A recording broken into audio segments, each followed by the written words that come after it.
बीटचं cutlet करण्यासाठी video अगदी शेवटपर्यंत बघा, एकदम सोपी अशी ही रेसिपी आहे।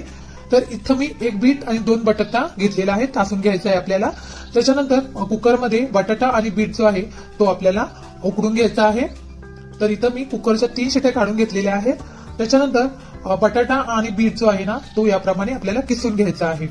जास्त असं ओव्हर कुक करायचं नाही बटाटा किंवा बीट, नाहीतर त्याच्यामध्ये जास्त असं पाणी राहतं। त्यामुळे फक्त 3 शिट्ट्यांमध्ये आपल्याला बटाटा आणि बीट जो आहे ना तो उकडून घ्यायचा आहे आणि त्याच्यानंतर याप्रमाणे आपल्याला किसून घ्यायचं आहे। बघू शकता इथं आपला बटाटा आणि बीट जो आहे तो किसून झालेला आहे, बघू शकता। आता ह्याच्यामध्ये आपल्याला पोह्याची भरड घालून घ्यायची आहे। त्यासाठी मी 1 वाटी एवढा पोहा घेतलेला आहे, मिक्सरला लावून घ्यायचा आहे आपल्याला आणि याप्रमाणे त्याची भरड अशी काढून घ्यायची आहे। त्याच्यानंतर ही सगळी जी भरड आहे ती आपल्याला या बीट आणि बटाट्यामध्ये घालून घ्यायची आहे। त्याच्यानंतर चवीपुरतं आपल्याला मीठ घालून घ्यायचं, 1 छोटा चमचा धना पावडर, त्याच्यानंतर 1 चमचा एवढी मिरची घालायची आहे बारीक करून, त्याच्यानंतर थोडीशी बारीक चिरलेली कोथिंबीर, अर्धा चमचा मिरी पावडर, त्याच्यानंतर 1 चमचा तीळ घालून घ्यायचा आहे आणि 1 चमचा गरम मसाला घालून घ्यायचा। आता हे सगळं मिश्रण आपल्याला व्यवस्थित मिक्स करून घ्यायचं आहे। पोह्याच्या भरडीऐवजी तुम्ही ब्रेड क्रम्स सुद्धा घालू शकता। त्याच्यामुळे काय होतं की एक्स्ट्रा जे पाणी असतं ना ते सगळं ऍब्झॉर्ब करून टाकतं आणि आपल्या कटलेटला ना छान असं बाइंडिंग येतं। बघू शकता इथं आपलं डो बनून रेडी झालेला आहे। आता त्याचे छोटे छोटे याप्रमाणे गोळे करायचे आणि त्याचे मस्त असे कटलेट आपल्याला करून घ्यायचे आहेत याप्रमाणे।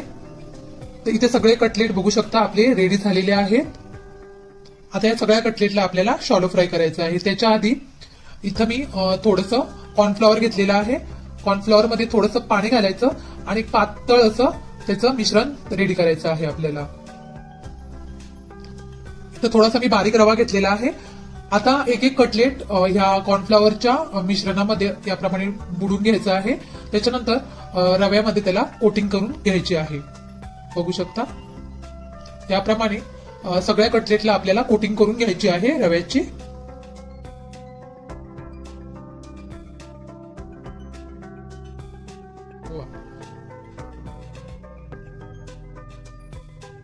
तर इथं बघू शकता सगळ्या कटलेटला कोटिंग करून झालेली आहे। आता याला शॅलो फ्राय करून घ्यायचं आहे आपल्याला। त्याच्यासाठी इथे मी तवा घेतलेला आहे, तव्यामध्ये 2 ते 3 पळी एवढं तेल घालून घ्यायचं।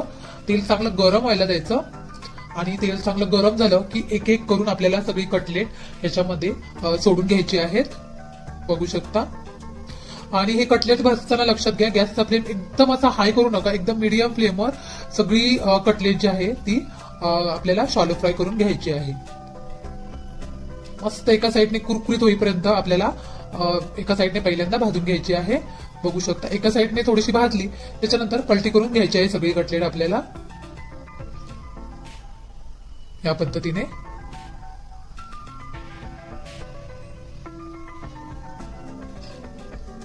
आता पलटी करून झाल्याच्या नंतर साईडने थोडंसं असं तेल सोडून घ्यायचं आहे।